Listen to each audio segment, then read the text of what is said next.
انسانیت کا کمال یہی تو ہے. عبادت کے لیے فرشتے بھی تھے، ہم سے زیادہ وہ عبادت کرتے ہیں. بہت پہلے بنائے گئے ہیں. کوئی رکوع میں ہے، کوئی سجدے میں ہے، کوئی قیام میں ہے، کوئی تسبیح پڑھ رہا ہے، کوئی اتحیات میں ہی بیٹھا ہوا ہے، کوئی سجدے میں ہی ہے، وہ قیامت تک سجدے میں ہی رہے گا. تو ہم عبادت میں تو فرشتوں کا کبھی مقابلہ کر ہی نہیں سکتے. پھر انسان جو ہے فرشتوں سے بہتر کیوں بن گیا؟ پھر جنت فرشتوں کے لیے نہیں بنی، انسان کے لیے بنی. کیوں؟ اس لیے کہ فرشتے جو عبادت کر رہے ہیں، فرشتوں کے پاس خواہشات نہیں ہیں، اس میں خواہش رکھی نہیں. جیسے جانور بنایا تو اس میں خواہش کو غالب رکھا، اور عقل بہت تھوڑی دی جانور کو، تو وہ اپنی خواہشات کے مطابق چلتا ہے. لیکن فرشتے جب بنائے تو عقل بھی دی، شعور دیا، عبادت دی، لیکن ان کے اندر خواہش نہیں رکھی. اب جبریل ہو، چاہے اسرائیل ہو، چاہے میکائیل ہو، نہ تو پیاس کی کوئی خواہش، نہ بھوک کی کوئی خواہش، نہ کوئی گھومنے کی خواہش، نہ ان کو کوئی چیز دیکھنے کی خواہش ان کے اندر نہیں رکھی. اب انسان یہ عجیب مخلوق ہے کہ اس میں خواہش بھی رکھ دی جو جانوروں کی صفت تھی، اور پھر اطاعت کا جذبہ بھی رکھ دیا جو فرشتوں کی صفت تھی. اب اگر یہ جانوروں والی صفت کو دبا کے، خواہشات اور جذبات کو دبا کے جب اطاعت اور عبادت کرتا ہے تو فرشتوں سے بلند ہو جاتا ہے، کیونکہ اس کا کمال ہے. کیونکہ اس کے پاس میں وہ طاقت تھی، گناہ کر سکتا تھا، پھر بھی اللہ کے ڈر سے اس نے اپنی خواہش کو دبایا. کمال اس کا ہوا نا. جیسے ایک اندھا آدمی ہے، ماں کے پیٹ سے اندھا پیدا ہوا ہے، اور وہ چوراہے پہ بائیں اونچی کر کے کہہ رہا ہے اللہ کی قسم آج تک میں فلم کو دیکھی. تو ماں کے پیٹ سے اندھو آئے ہو، تو کیا دیکھو گو؟ تو اس کا کوئی کمال تھوڑی ہے. آنکھوں والا کہہ دے کہ میں نے گناہ نہیں کیا، یہ کمال ہے. اس لیے کہتے ہیں جوانی میں عبادت کرنا کمال ہے. بڑھاپے میں جب ریٹائر ہو جائے گا تو مسجد سجے گی، اور کیا سجے گا. جب سوسائٹی سے ریٹائر ہو جائے گا، تیرا اسٹیٹس ختم ہو جائے گا، تو اپنی ویلیو کھو دے گا. سب سے بڑا مسئلہ کیا ہے؟ جیب خالی ہو جائے گی، اور اپنے آپ کو کتنا بھی بڑھاپے میں آدمی شانہ سمجھے، لیکن اڑوس پڑوس رشتہ دار بیٹے پوتے باوڑا سمجھتے ہیں. ڈینین کے بیر ہو گئے یہیں کہ رہے بیٹھک ماچو گھال دیو، پڑو رسی رابڑی گھال دیو، یعنی ریٹائر ہو گیا. وہ جب پیسے ملتے تھے تو بچے کہتے تھے پاپا پاپا، اب وہی کہتے ہیں ڈین. ہاں ڈین نے کہ بے. تو یہ اب کہاں جائے گا؟ اب یہ تھانے تو نہیں جائے گا، جیب میں پیسے نہیں ہے، تحصیل نہیں جائے گا، چوراہے پہ ہوٹلوں پہ گپ شپ اس کی کوئی سنتا ہی نہیں ہے. تنے کے بیر ہو گیا سیاست کو. اللہ اللہ کر، اب مسجد سجے گی. ایک جوان ہے جس کے اندر جذبات کا تلاطم ہے، وہ اگر آ جاتا ہے مسجد کی طرف، عبادت کی طرف، تو پھر جو ہے اس کی عبادت کمال ہے. بوڑھا پوری رات عبادت کر رہا ہے اور جوان نے 2 رکعت پڑھی، تو جوان کی 2 رکعت کمال ہے. اور بڑھاپے میں تو مجبوری والی ہے. یہاں اصل جذبات کے سمندر کو دبا کے آ رہا ہے، یہ اس کا کمال ہے. وہ بھیڑیا جب اس کے دانت گر جاتے ہیں نا، تب توبہ کرتا ہے کہ آج کے بعد میں کوئی کی بکری کو نہیں کھاؤں. اب کے کھاؤ وہ تیرا دانت ہی کو نہیں ہے. تو جوانی کے اندر اگر صحیح راستوں پہ انسان چلے، اچھائی والے راستوں پہ چلے، تو یہ کمال ہے اس کا. تو فرمایا اپنے جذبات جو ہیں اس کو بھی دین کے تابع کرنے پڑیں گے، تمہاری اپنی مرضی نہیں چلے گی. یہ اسلام نے بہت بڑا اصول ہمیں سمجھا دیا ہے. اسلام ایسے اصول بتاتا ہے جو انسان یہاں دنیاوی کامیابی اور اخروی کامیابی حاصل کر سکتا ہے. دنیاوی بھی،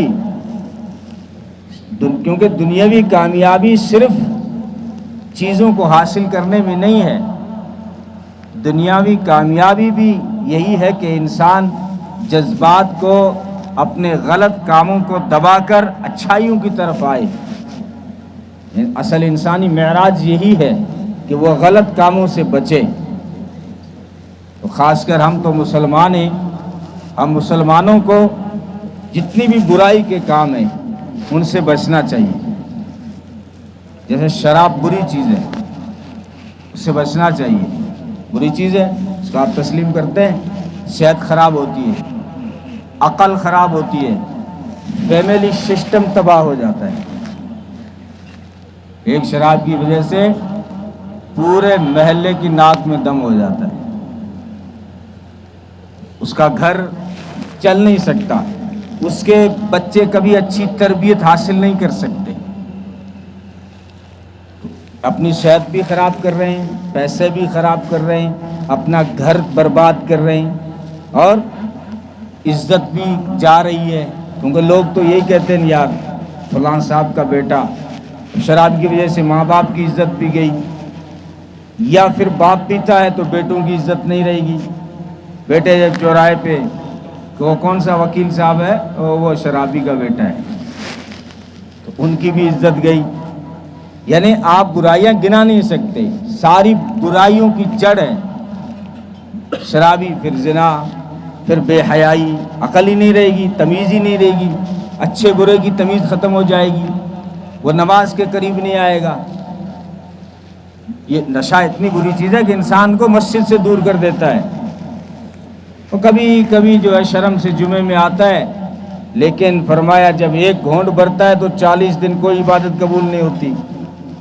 نقصان ہی نقصان، دنیا کا نقصان، پیسوں کا نقصان، اپنی صحت کا نقصان، کڈنی خراب ہو جاتی ہے، عقل خراب ہو جاتی ہے. تو ہر گناہ کا یہی حال ہے. اور انسان کو، نوجوانوں کو دھوکہ لگ جاتا ہے کہ گناہ میں مزہ ہے. گناہ میں مزہ نہیں ہے، دھوکہ ہے.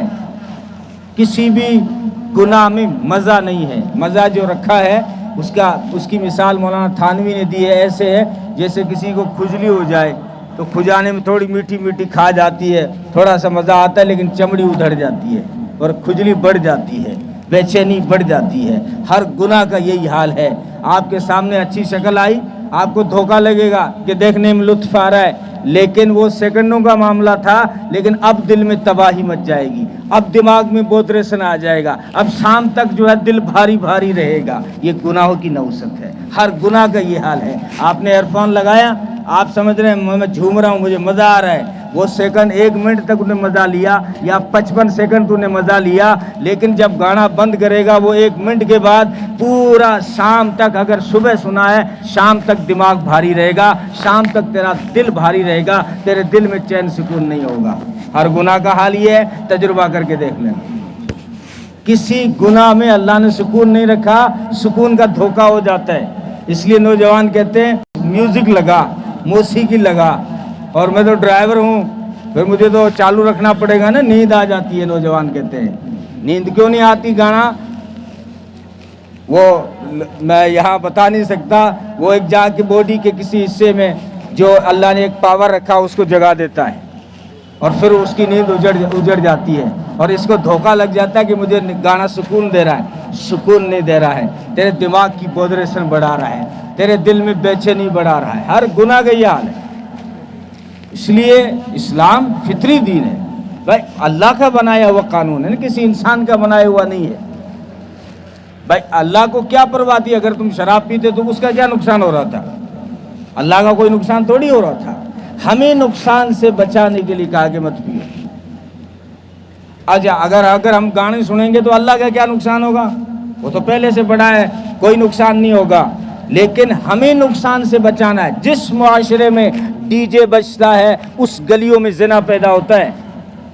بڑے بڑے فلاسفروں نے اس بات کو مانا ہے کہ جہاں گانا بجے گا وہاں زنا پیدا ہوگا. اور نبی نے فرما دیا تھا جہاں گانا بجے گا وہاں نفاق پیدا ہوگا.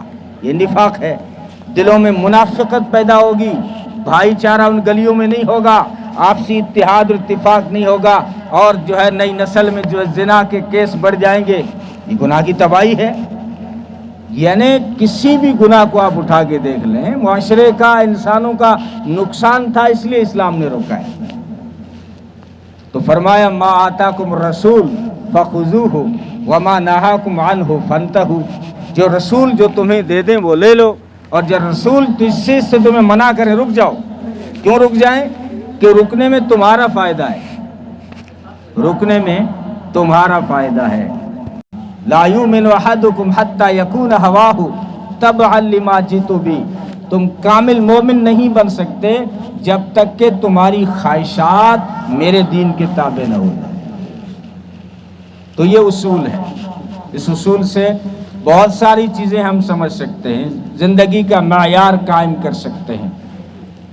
اور اس میں ایک بات یہ بھی بتائی کہ جذبات کو دبانا اور پھر اچھائیوں پہ آنا، یہ بھی بہت بڑی بات ہے۔ آپ گہرائی سے اس کو سوچیں کہ انسان جو ہے کامیاب اسی لیے نہیں ہو رہا ہے کہ جذبات میں بہہ جاتا ہے یا خواہشات میں بہہ جاتا ہے۔ اگر انسان اپنے جذبات اور خواہشات کو کنٹرول میں کرے، دنیا کے بہت سارے ڈپارٹمنٹ میں کامیابی ملتی ہے، اور آخرت کی کامیابی تو ہے ہی۔ ہم کیا کرتے ہیں؟ ہم جذبات میں بہہ جاتے ہیں، اور جذبات کا کھلواڑ پھر لوگ اچھی طریقے سے ہمیں استعمال بھی کر لیتے ہیں، کیونکہ جذبات جو کنٹرول کرنا نہیں جانتا، جو اپنے احساسات کو کنٹرول کرنا نہیں جانتا، جو اپنی خواہشات کو کنٹرول کرنا نہیں جانتا، پھر وہ اپنی عقل پہ نہیں ہوتا، وہ اس کی عقل جو ہے کے اوپر تلچھٹ آ جاتی ہے۔ اس لیے اس کے اندر بھی ہمیں کامیابی دلانے کا ایک اصول بتا دیا کہ تمہیں جو ہے اپنے جذبات کو کنٹرول رکھنا ہے، احساسات کو کنٹرول رکھنا ہے۔ بہت سارے موقعوں پہ آپ جذبات میں بہہ جاتے ہیں، کسی نے فیس بک کو کامنٹ کیا اور آپ جو ہے لگ گئے، سارے ہندوستان کو گالیاں دینے لگ گئے۔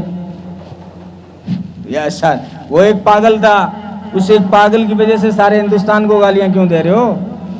ہندوستان تو 99.99% اچھا ہے، 99.99% سے بھی زیادہ یہاں اچھے انسان رہتے ہیں، لیکن ہم جذبات میں بہہ گئے، یا پھر کیا ہوتا ہے خواہشات میں بہہ جاتے ہیں۔ نفس اللہ نے خواہش رکھی ہے پر امتحان کے طور پہ رکھی، فَأَلْهَمَهَا فُجُورَهَا وَتَقْوَاهَا، فرمایا میں نے تمہارے اندر شرارت بھی رکھی ہے اور بدمعاشی بھی رکھی ہے اور اچھائی پہ چلنے کی صفت بھی رکھی ہے۔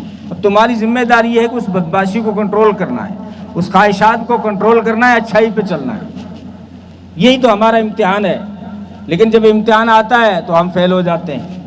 یعنی ایک جو موقع آتا ہے، جیسے گناہ کا کوئی موقع آ جائے تو ایک طرف کیا ہوتا ہے؟ خواہش ہوتی ہے، دوسری طرف کیا ہوتا ہے؟ اللہ کا حکم ہوتا ہے، اللہ کا خوف آ جانا چاہیے، وہاں پہ خواہش دب جانی چاہیے، لیکن وہ ہم خواہشات میں بہہ جاتے ہیں۔ تو کہیں تو ہم جذبات میں بہہ جاتے ہیں اور کہیں خواہشات میں بہہ جاتے ہیں۔ جذبات میں بہہ جاتے ہیں وہاں بھی نقصان اٹھاتے ہیں، اور خواہشات میں بہہ جاتے ہیں وہاں بھی نقصان اٹھاتے ہیں۔ تو اپنے جذبات اور خواہشات کو کنٹرول کریں۔ آج ہم اپنے اپنے شعبوں میں ہر ایک کے الگ بھکت بنے ہوئے ہیں، اور بھکتی اندھی ہوتی ہے، یہ بھکتی ہوتی ہے نا، اندھی ہوتی ہے، پھر وہ نفع نقصان نہیں دیکھتی، حلال حرام بھی نہیں دیکھتی، صحیح اور غلط بھی نہیں دیکھتی، پھر انسان بھکتی میں بہہ جاتا ہے۔ یہ صرف نیتوں کے بھکت نہیں ہوتے، میں کہا کرتا ہوں مولویوں کے بھی بھکت ہوتے ہیں، بزرگوں کے بھی بھکت ہوتے ہیں۔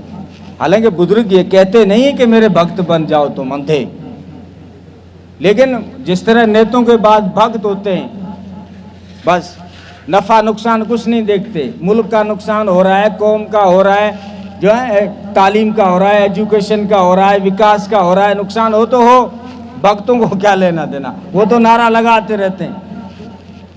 تو صرف نیتوں کے بھکت نہیں ہوتے، بزرگوں کے بھی بھکت ہوتے ہیں، امیروں کے بھکت ہوتے ہیں، مولویوں کے بھکت ہوتے ہیں۔ یہ بھکت کیا کرتے ہیں؟ یہ بھکتی میں اندھے ہو جاتے ہیں، پھر اسلام کے اصول کھو جاتے ہیں۔ خیر، اسی پہ بات کو ختم کرتے ہیں۔